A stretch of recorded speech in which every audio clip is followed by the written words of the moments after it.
사무엘상 15장 22절부터 23절의 말씀을 중심으로 순종이라는 제목으로 은혜를 나누겠습니다. 지난 시간 우리는 겸비함 또 신뢰에 대해서 하나님의 뜻을 배웠습니다. 이런 겸비나 신뢰, 믿음은 우리의 생각과 경험에서 얻어낸 개념이 아닙니다. 하나님의 뜻입니다. 왜 겸비해야 되는지, 왜 하나님을 믿어야 되는지, 그 하나님의 뜻 속에서 우리가 그 말씀의 의도를 살폈다는 것이죠. 그래서 우리의 생각이나 경험과는 다를 수 있습니다. 그때 하나님의 뜻 앞에서 우리의 생각과 경험은 그리 중요하지 않다는 것을 아셔야 됩니다. 우리의 생각과 경험이 하나님의 뜻과 충돌할 것입니다. 그때 우리의 생각과 경험이 무너져야 됩니다. 아니, 무너뜨리셔야 됩니다. 또 다른 말로 포기하셔야 됩니다. 하나님 앞에서, 하나님의 뜻 앞에서 우리의 생각과 경험은 그리 중요한 것이 아닙니다. 이것이 여호와를 경외하는 겁니다. 우리가 여호와를 경외한다라고 할 때 무엇으로 경외하시겠습니까? 헌금하는 거? 무엇으로 하시겠습니까?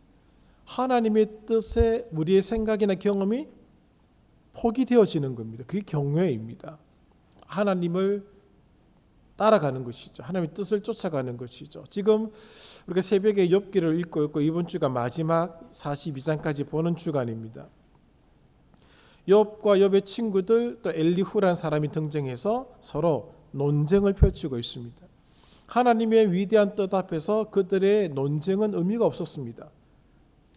포기해야 된다는 거죠. 내려놓아야 된다는 거죠. 무너뜨리시는 것이죠.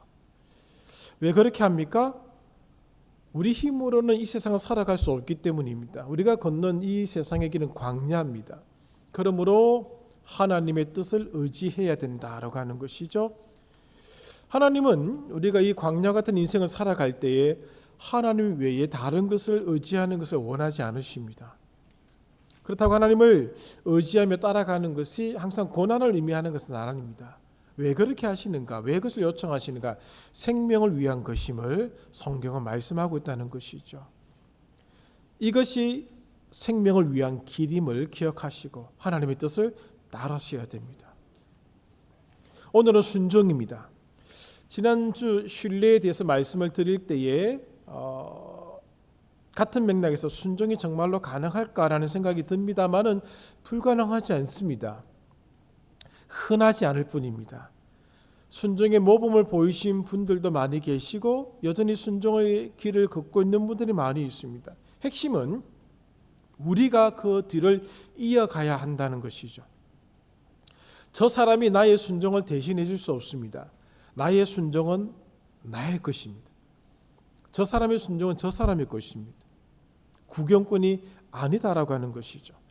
오늘 본문은 성경 안에서 순종에 관한 본문이 굉장히 많이 있습니다. 그래서 그 중에 하나를 이렇게 선택을 하게 되었는데 이 본문의 배경은 이스라엘과 아말렉 민족과의 전쟁입니다. 그 전쟁을 배경으로 순종의 한 사건이 일어났습니다. 아말렉 민족은 어떤 민족인가 하면 이스라엘이 출애굽하여 광야의 길을 걸어갈 때에 이스라엘을 처음으로 괴롭혔던 민족입니다. 그러니까 이스라엘의 주적입니다. 하나님도 그걸 기억하고 계셨습니다. 이스라엘 민족이 행군을 해 나가서 가나안을 향해 가는데 끝에 뒤처진 약한 사람들이 있었습니다. 그 사람들을 공격한 겁니다. 이 명백한 죄입니다. 신명기도 이 부분에 대해서 비난하고 있는 글을 남겼습니다. 그래서 이스라엘의 기억에서 아말렉은 단순히 군사적인 적이 아니고 여호와의 계획을 방해하는 원수입니다. 그 결과 아말렉은 헤렘의 대상이 되었습니다.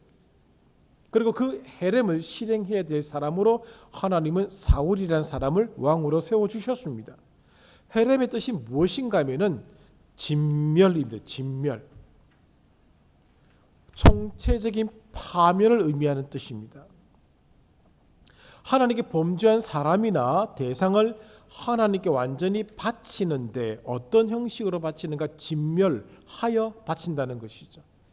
여리고 성을 점령할 때에 아간이라는 사람이 하나님의 것을 훔쳤습니다. 하나님께 드려져야 할 것을 훔침으로써 하나님의 뜻을 어겼습니다. 그때 하나님께서는 본래 진멸해야 될 것을 아간이 가져갔기에 아간을 진멸함으로써 그것을 다시 취하시는 그런 형식으로 나타내셨던 것입니다. 그런데 사울이 똑같은 행동을 하게 됩니다. 아말렉의 모든 것을 다 없애버려야 되는데 사울 왕이 보기에 좋은 것들을 남겼습니다. 좋은 사람을 남겼습니다.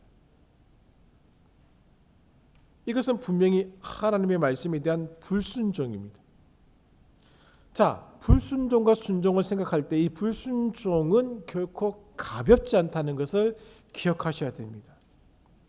왜 이 불순종이 무서운가 하면은 하나님을 직접적으로 모독하는 행위이기 때문에 그렇습니다. 아니 내가 뭐 한번 불순종한 거 가지고 하나님을 모독 그런 마음을 가지고 행동하는 사람은 없을 것입니다만은 하나님 앞에서 이 불순종이 의미하는 것은 하나님을 직접적으로 모독하는 것이다라는 것을 기억하셔야 됩니다. 사울의 불순종의 행위는 하나님의 것을 자신의 것으로 만든 결과를 가지고 왔습니다. 모두가 다 하나님의 것입니다. 그래 진멸하여 하나님께 드렸던 것입니다. 드려야 되는 겁니다. 그런데 사울이 그 하나님의 것을 취한 것이죠. 불순종이 가지고 온 하나의 행동 중에 하나가 바로 이것입니다. 사무엘은 이 일로 근심하여 밤을 새워서 기도했습니다. 그런데 그때 사울은 갈멜에서 자신의 영광을 위한 기념비를 세웠습니다. 이 기념비를 세운다는 것은 어떤 오해를 불러일으킬 수가 있는가 하면은 아말렉과의 전쟁에서 사울로 인하여 승리하였다라는 오해를 불러일으킬 수가 있는 것입니다. 불순종이 무서운 것이 바로 이 부분입니다. 불순종의 시점부터 사울의 관심사는 하나님이 아니었습니다. 자기 자신입니다. 우선순위가 바뀐 겁니다. 사울의 우선순위는 자신의 명성과 지위입니다. 나중에도 언급하겠습니다. 미리 좀 보시면 30절을 보십시오. 사울이 이렇게 얘기합니다. 15장 30절 사울이 이르되 내가 범죄하였을지라도 이제 청하옵나니 내 백성의 장로들 앞과 이스라엘 앞에서 나를 높이사 나와 함께 돌아가 주십시오. 나와 함께 갑시다. 그 말입니다. 엄청난 일이 있었음에도 불구하고 자신의 지위와 명성을 지금 더 중하게 여기고 있는 사울의 모습을 보여주고 있는 겁니다. 하나님은 사무엘을 보내서 사울의 행동을 지적했습니다. 어떻게 행동한 줄 아시죠? 15절에 나오죠. 당신의 백성이 당신의 하나님 여호와께 제사하려 하여 백성들이 요구했다는 겁니다. 책임 전가입니다. 첫 번째 불순종한 사람이 있습니다. 아담입니다. 창세기 3장에서 아담은 불순종하였습니다. 그 불순종한 뒤에 아담의 첫 번째 행동이 무엇인가 하면은 책임 전가입니다. 지금 사울이 불순종하고 난 뒤에 하고 있는 행동이 첫 번째가 책임 전가입니다. 이 불순종의 영향력이 얼마나 무서운지를 보여주고 있습니다. 나는 안 그럴 것 같죠. 그 안 그럴 것 같다라고 생각하는 그 사람을 통해서 가장 먼저 나타나는 것이 책임 전가입니다. 그러자 하나님의 말씀이 사무엘의 입을 통해서 사울에게 전달되는 내용이 16절부터 19절까지 있습니다. 첫 번째는 스스로 작게 여길 때에 이스라엘 지파의 머리가 되지 않았는가? 왕이 되었다 그 말입니다. 두 번째는 어찌하여 왕이 여호와의 목소리를 청종하지 않았습니까? 세 번째는 탈취하기에 급하여 여호와께서 악하게 여기는 일을 행하였나이까? 그 말을 듣고도 사울은 회개하지 않습니다. 21절에도 또 나오죠. 변명이 나옵니다. 다만 백성이 그 마땅히 멸할 것 중에서 가장 좋은 것으로 길갈에서 당신 하나님 여호와께 제사하려고 양과 소를 끌어왔나이다. 백성이 또 책임진 겁니다. 불순종하는 자들의 전형적인 모습입니다. 오늘 우리에게도 책임 전가의 모습이 있죠. 그럼 내 속에 이미 불순종의 모습이 있다는 것을 파악하셔야 되는 겁니다. 저는 22절과 23절을 오늘 본문으로 선택했습니다. 이 본문이 보여주고 있는 내용을 다 알고 계실 줄 압니다. 순종이 제사보다 낫다라고 말씀하고 있습니다. 듣는 것이 순양의 기름보다 낫다라고 얘기해 주고 있습니다. 제사는 굉장히 중요한 것입니다. 이스라엘 민족의 제사는 하나님이 한 지파를 세워서 그 안에서 일단의 무리들을 선별하셔서 하나님의 제사를 집례하도록 하셨습니다. 고귀한 겁니다. 그러나 제사와 같이 고귀한 것보다 더 중요한 것이 있는데 순종이라는 겁니다. 제사가 순종의 대안이 될 수 없습니다. 순종 없는 제사는 무가치하고 역겨운 것입니다. 여러분 이사야서 1장을 한번 집에 가서 다시 읽어보십시오. 백투 더 바이블 이사야서가 있는 분들은 집에 가서 그 1장을 다시 한번 읽어보십시오. 성경과 같이. 그 책이 없는 분들은 성경만 읽으셔도 괜찮습니다. 순종이 없는 제사에 대하여 이사야 선지자의 입을 통해서 얼마나 하나님이 그것을 싫어하시고 계신지, 얼마나 역겨워하고 계신지를 보여주고 있습니다. 순종 없는 예배 드림 역겨운 겁니다. 하나님 보시기에. 우리는 모릅니다. 아름답게 여겨질 수 있습니다. 그러나 순종 없이 드려지는 모든 것은 하나님께 드려지는 것이 아닙니다. 무가치하고 역겹다라고 하는 것을 기억하셔야 됩니다. 좀 심한 표현을 쓴다라는 생각이 드실 것입니다만은 불순종이 바로 그런 겁니다. 사울은 이 이후로부터 자기 스스로 하나님의 명령을 지키는 방법과 시기를 결정하게 됩니다. 이기는 게 우상숭배입니다. 사울의 행동은 여호와를 버린 것이다 라고 얘기해주고 있습니다. 23절과 26절에 두 번에 걸쳐서 그 얘기를 해주고 있습니다. 읽었던 것처럼 23절 하반절에 왕이 여호와의 말씀을 버렸으므로 여호와께서도 왕을 버려 왕이 되지 못하게 하셨나이다. 26절도 마찬가지입니다. 사무엘이 사울에게 이르되 나는 왕과 함께 돌아가지 아니하리니 이는 왕이 여호와의 말씀을 버렸으므로 여호와께서 왕을 버려 이스라엘 왕이 되지 못하게 하셨음이니라. 이스라엘 왕이 되지 못하게 하셨다라고 하는 것은 그 자리에서 폐위시켰다는 게 아닙니다. 하나님의 대리 통치자로서의 자격을 박탈한 겁니다. 이 이후로 사무엘은 더 이상 사울을 만나지 않습니다. 이 사건 이후로 하나님은 사울을 선택한 것을 후회하신다는 표현을 쓰고 계십니다. 왕이 여호와를 버리자 여호와께서도 왕을 버리신 겁니다. 얼마나 무서운 것인지 모릅니다. 불순종은 그만한 대가를 치르고 있다는 것을 보여주고 있습니다. 되돌아갈 수가 없습니다. 아담이 불순종하여서 에덴 동산으로 다시 돌아가고자 하는 것을 하나님이 막고자 그 문을 막아버리셨습니다. 치러야 할 대가를 반드시 치르게 하신다는 것이죠. 불순종은 하나님의 말씀을 무시하는 겁니다. 여러분 절대 가볍게 여기지 마시기를 바랍니다. 한 번쯤 용서하시겠지. 하나님의 힘을 인정하지 않는다는 것을 반영한 행동이 불순종입니다. 사울이 하지 못한 것을 사무엘이 행하지 않습니까? 아각을 처형합니다. 32절 33절에.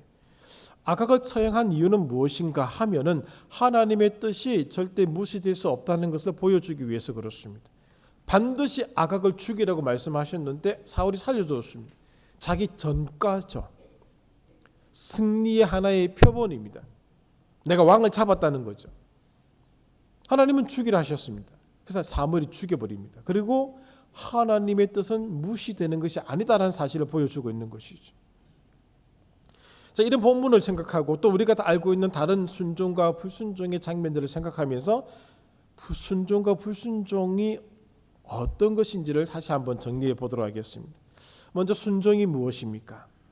사울의 사건을 중심으로 볼 때 순종은 듣는 것입니다. 하나님의 말씀을 듣는 겁니다. 듣는다라고 하는 것을 행동을 반영하는 겁니다. 듣는다는 말의 뒤편에 행동이라는 단어가 붙어 있는 겁니다. 그러나 사울은 듣지 않았습니다. 듣지 않으면 왕의 자리도 의미가 없습니다. 하나님의 대리 통치자의 자격이 상실되기 때문에 그렇습니다. 따라 듣는 것은 모든 것임을 기억하십시오. 이 듣는 것이 있으므로 제사도 제사가 된다는 것입니다. 듣지 않는 것은 거절입니다. 거절의 결론은 가차 없습니다. 버려지는 겁니다. 하나님이 버리십니다. 하나님이 듣지 않았던 아담을 하와를 쫓아내셨습니다. 가차 없습니다. 한 번쯤 용서해주고 저 에덴 동산 저 구석탱이에 좀 넣어두시고 몇 달간 보시다가 다시 회복시켜 주시고 그렇게 하지 않으셨습니다. 당장 쫓아내셨습니다. 아담이 하나님을 버리자 하나님도 아담을 쫓아내신 겁니다. 버려졌습니다. 이제부터 아담은 이 광야와 같은 길을 스스로의 힘으로 살아가야 됩니다. 아담의 죄로 인해서 땅이 그 결과들을 온전하게 내지 못하게 되었습니다. 이것이 저주입니다. 내 힘으로 내 삶을 보장해야 되고 내 힘으로 살아가야 하는 것이 저주라는 것이죠. 하나님 없음이 전부가 저주라는 것이죠. 사울은 이전에 하나님의 말씀의 명령에 하나님의 명령에 순종했던 사람이 다 준수했던 사람입니다. 그러나 사소한 것부터 조금씩 무너지는 모습을 우리들에게 보여주고 있습니다. 그럴 때조차 제법 그럴듯한 이유를 댑니다. 우리도 마찬가지죠. 환경이 바뀌었습니다라고 얘기합니다. 시대 사조가 바뀌었다고 얘기합니다. 그렇게 우리는 그럴듯한 이유를 대며 핑계를 대면서 순종의 길에서 불순종의 길로 접어드는 경우가 너무너무 많음을 스스로에게 발견하시기를 바랍니다. 굳이 다른 사람을 보지 않으셔도 괜찮습니다. 자기 자신의 모습 속에 이미 그런 불순종의 모습들이 다 있다라고 하는 것이죠. 하나씩 하나님의 권위의 가장자리를 조금씩 깎아내리는 식으로 오늘 우리의 불순종의 모습이 나타나고 있는 겁니다. 하나님의 말씀을 편의에 맞추어 수정하는 겁니다. 굉장히 어려운 겁니다. 이 부분은. 본질을 바꿀 수는 없습니다. 이 본질과 상황 속에서 오늘 우리는 어떤 걸 선택해야 될 것인지 진짜 고민해 보아야 될 부분입니다. 아담이 그랬습니다. 아담이 하나님을 거절하자 하나님이 아담에게 거절당한 겁니다. 회피당한 겁니다. 아담이 중심이 되었습니다. 이 사건은 사울이 중심이 된 사건입니다. 하나님이 주변으로 밀려나셨습니다. 불순종은 하나님을 우리의 주변으로 밀어내는 겁니다. 그래서 불순종이 하나님을 직접적으로 모독하는 행위라고 하는 것입니다. 너무 거창하게 말한다고 생각하실지 몰라도 본래 그런 겁니다. 그래서 불순종의 대가가 엄청난 겁니다. 뒤에서 보겠습니다만은 레위기 26장과 28장의 저주 목록을 보십시오. 순종하지 않을 때 일어나는 사건들입니다. 왜 그렇게 엄청난 저주 목록을 기록하여 보여주시겠습니까? 하나님을 직접적으로 모독하는 행위이기 때문에 보여주시는 겁니다. 사울은 세례요한의 유명한 말을 뒤집어 버렸습니다. 이렇게 얘기합니다. 나는 흥하여야 하겠고 그는 쇠하여야 하리라. 사울은 그런 말 한 적이 없는데 아까 읽어드렸던 30절이 바로 그것을 보여주고 있습니다. 내 백성의 장로들 앞과 이스라엘 앞에서 나를 높여주십시오. 그래서 나와 함께 돌아갑시다. 사무엘이 대동하여 사울과 함께 백성들에게 돌아가면은 사울이 옳았다는 것을 보여주는 겁니다. 자기는 올라가야 되겠다는 것이죠. 자기는 흥해야 되겠다는 겁니다. 하나님의 명예나 하나님의 영광은 안중에도 없는 겁니다. 지금 세례요한의 얘기를 뒤집어 버린 그 사건, 그 모습을 지금 사무엘이 30절에서 보여주고 있는 것입니다. 이 태도가 불순종입니다. 그래서 하나님이 직접적으로 모독한다라고 말씀을 드리는 겁니다. 순종과 불순종의 대가를 다룬 본문이 두 군데가 있습니다. 레위기 26장과 신명기 28장입니다. 공이 순종에 대한 분량과 저주에 대한 분량이 불순종에 대한 대가의 분량이 비교해보면 똑같이 3분의 1입니다. 순종은 3분의 1이 3배, 불순종이 3분의 1이 많습니다. 3배가 많습니다. 그만큼 불순종의 대가가 엄청나다는 사실을 보여주고 있는 겁니다. 레위기 26장 순종했다는 4가지 복을 언급하고 있습니다. 농사의 번영, 전쟁에서 승리와 평화, 공동체의 번영, 공동체 내 하나님의 임재의 모습이 축복으로 주어진다라고 얘기하고 있습니다. 이 모든 복은 현세적인 복입니다. 이상적인 복이 아닙니다. 지금 눈앞에 보이는 것들입니다. 왜 이렇게 현세적인 복을 하나님이 주시겠다고 말씀을 하시느냐? 순종의 중요성 때문에 그렇습니다. 순종이 얼마나 중요한 것인지를 보여주는 것이죠. 이렇게 보상을 했으라도 순종하라는 겁니다. 순종으로 이끌고 가고 싶은 하나님의 의지가 여기 속에 있는 겁니다. 그러나 하나 오해하지 마십시오. 이런 결과들은 목표가 아닙니다. 우리가 순종하는 목적이 아니다 그 말입니다. 순종한 뒤에 주어지는 결과들일 뿐입니다. 반면 불순종의 내용을 다루는 내용이 나옵니다. 불순종하게 되면 핵심은 무엇인가? 불순종하게 되면은 주신 복, 하나님이 주신 복이 다 사라진다는 겁니다. 저주의 단락이 3배나 많다고 말씀드렸습니다. 레위기도 3배 많게 기록하고 있고 신명기도 3배 많게 기록을 하고 있습니다. 불순종의 결과도 현세적인 겁니다. 질병입니다. 기근입니다. 패배입니다. 흉작입니다. 피해를 봅니다. 재앙입니다. 추방입니다. 눈에 보이는 일들이 일어난다는 것이죠. 이스라엘 민족이 북왕국과 남유다로 나눠지고 난 뒤에 북왕국은 아시리아에 의해서 남왕국은 바벨로니아에 의해서 패배하고 추방당했습니다. 눈에 보이게끔 이 일이 일어났습니다. 그들이 직접 몸으로 느낄 수 있게끔 이 사건이 일어났습니다. 하나님은 기다리고 계셨습니다. 불순종의 결과가 얼마나 무섭게 작용하는지를 역사 속에서 보여주신 겁니다. 사울 왕의 불순종을 기억했다면 그 이후의 왕들도 사울을 반면교사로 삼아야 되는데 그렇게 하지 못했습니다. 그게 안 보이는 겁니다. 내가 순종해야 되는 겁니다. 내가 불순종하면 내가 그 대가를 치르는 겁니다. 불순종이라는 단어에 이런 2가지 의미가 있다고 알려져 있습니다. 첫 번째, 어떤 의미가 불순종이라는 단어에 있는가 하면은 하나님의 말씀을 멸시한다는 의미입니다. 여러분이나 저나 불순종할 때 하나님의 말씀을 멸시한다는 의도를 가지고 불순종한 사람은 없을 것입니다. 그러나 불순종은 하나님의 말씀을 멸시한다라고 하는 것을 행동으로 보여주는 꼴이 되는 겁니다. 그 말씀을 무시하고 가볍게 다루고 경멸한다는 겁니다. 2번째는 싫어한다는 겁니다. 싫다는 것이죠. 첫 번째는 뉘앙스는 비슷합니다만 다릅니다. 소름 끼칠 정도로 싫어하는 의미를 담아서 그 말씀을 오물과 배설물로 여기는 행위로 율법에 대한 적대심을 말하는 겁니다. 그렇게 얘기할 겁니다. 나는 그런 적 없다고. 소름 끼칠 정도로 그 말씀이 싫어서 그 말씀을 오물과 배설물로 여기지 않았습니다라고 다 얘기할 겁니다. 저도 그렇게 얘기할 겁니다. 그러나 오늘 불순종의 행위가 바로 이러한 것임을 보여주고 있다는 것이죠. 그래서 하나님이 떠나는 겁니다. 그래서 하나님 떠나시는 겁니다. 그래서 성전을 파괴하신 겁니다. 그래서 그들을 약속의 땅에서 쫓아내신 겁니다. 아담이 에덴에서 쫓겨난 것이 바로 그 이유 때문에 그렇습니다. 하나님이 사울을 버렸습니다. 그만큼 불순종이라고 하는 것이 무서운 겁니다.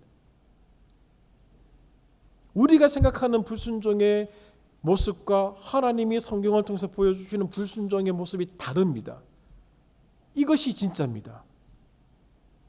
저와 여러분이 하나님 앞에서 불순종하고 있는 그 태도는 하나님의 말씀을 무시하고 가볍게 다루고 경멸하는 겁니다. 저와 여러분이 하나님의 말씀에 대해 불순종하는 것은 하나님 싫습니다. 소름 끼칠 정도로 싫어하는 의미를 담아서 그 말씀이 오물과 배설물로 여겨집니다라고 보여주는 것과 똑같은 것이다. 그 말입니다. 그럼에도 불구하고 우리는 불순종을 가볍게 생각하고 있습니다. 그러면서 현세의 복을 추구하고 있습니다. 달라는 것이죠. 내가 여기서 얼마나 열심히 했는데, 얼마나 헌금을 많이 했는데, 얼마나 이 자리를 지켰는데, 아닙니다. 그 마음속에 하나님 말씀을 멸시하고 싫어하는 모습이 있었음에도 불구하고 우리가 그걸 못 보고 있는 겁니다.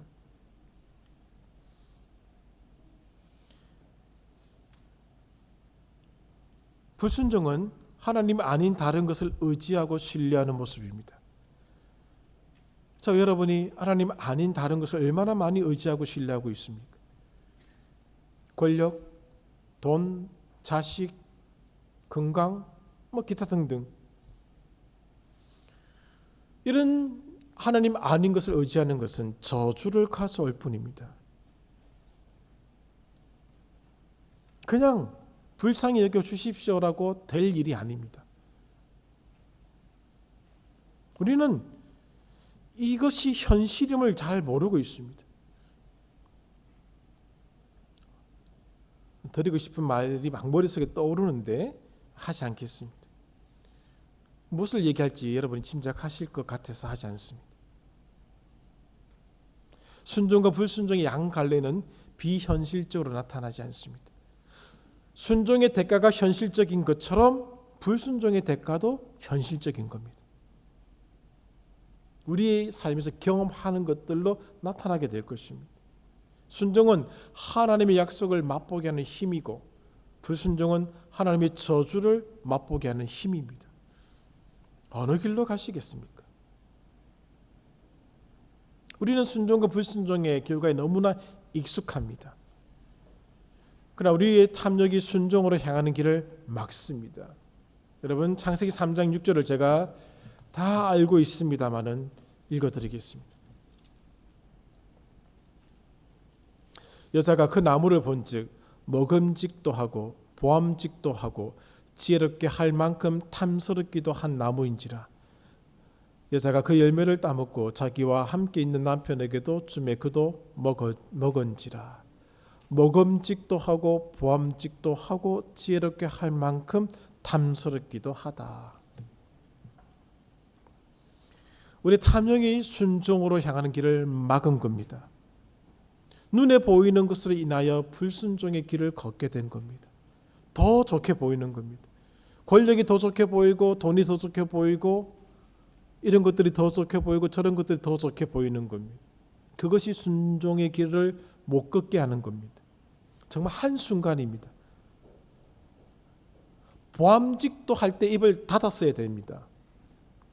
찰나의 순간 우리는 불순종을 선택하는 그런 모습들을 성경에서 너무너무 많이 보고 있습니다. 그 대가는 너무 무섭다는 것이죠. 여러분 순종의 삶이 무엇인지를 성경을 읽으면서 발견하셔야 됩니다. 창세기 3장부터 쭉 진행되는 요한계시록 22장까지 순종과 불순종의 길을 다 보여주고 있습니다. 그리고 그 결과의 위대함을 경험하셔야 됩니다. 순종이 주는 위대함, 불순종이 주는 무서움을 경험하셔야 됩니다. 그리고 우리 모두 순종의 사람의 자리에 서야 합니다.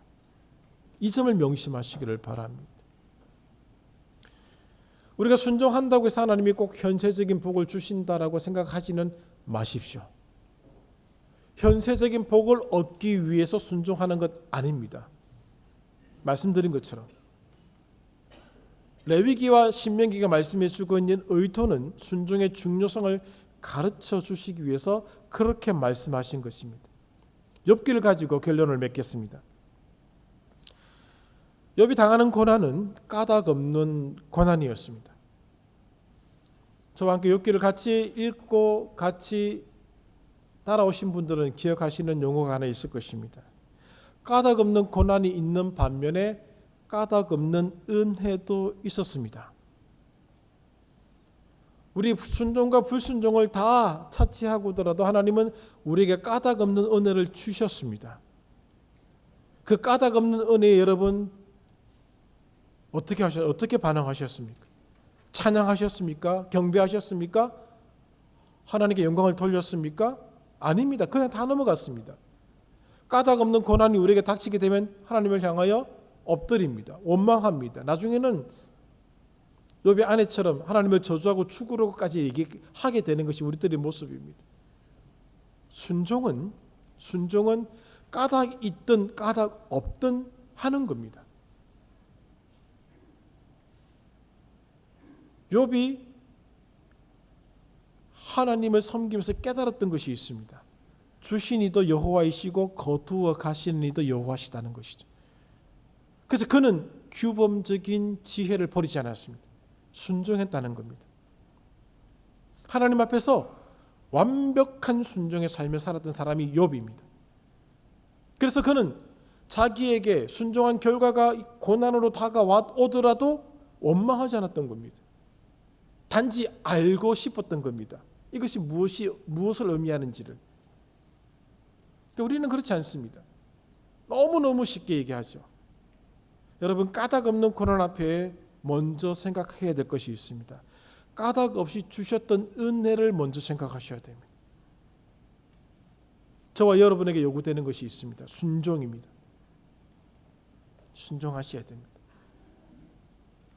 저에게 순종하는 게 아닙니다. 하나님께 순종하십시오. 저와는 상관없습니다. 저와는 관계가 좋을 수도 있고 나쁠 수도 있고 무너질 수도 있고 다시 세울 수도 있고 상관없습니다. 하나님께 순종하시는 사람이 되셔야 됩니다. 2026년 겸비하십시오. 그리고 하나님을 믿으시기 바랍니다. 그리고 그 말씀을 순종하여 따라가셔야 됩니다. 그렇지 않으면 소망이 없으십니다. 오늘 이 위대한 말씀들 앞에 우리의 생각과 경험은 그리 중요한 것이 아닙니다. 욥의 친구들 엘리후 그들의 생각과 경험으로 욥의 고난의 문제를 다루었는데 아무것도 몰랐습니다. 결국 모른다는 것이죠. 그게 인간의 한계입니다. 하나님이 왜 우리에게 겸비하라고 말씀하셨는가? 하나님이 왜 우리에게 신뢰하라고 말씀하셨는가? 하나님이 왜 우리에게 순종하라고 말씀하셨는가? 그걸 아셔야 됩니다. 결코 가볍지 않는 말씀들입니다. 그러나 하나님이 우리와 함께 하실 것입니다. 그래서 이 세 가지를 2026년 하나님 앞에서 깊이 묵상하시고 만들어가는 그런 한 해가 되기를 간절히 소망합니다. 기도하겠습니다. 하나님 감사합니다. 우리에게는 참 부담스럽습니다. 겸비함, 신뢰함, 순종함 참 감당하기에 힘이 듭니다. 그러나 명령하셨기에 아멘으로 받아들이게 하시고 말씀하셨기에 따라가게 하여 주시옵소서. 우리에게 놓여져 있는 이 겸비의 길을 걸어가게 해 주시고 우리 앞에 놓여져 있는 믿음의 길을 걸어가게 하시고 순종하게 하여 주시옵소서.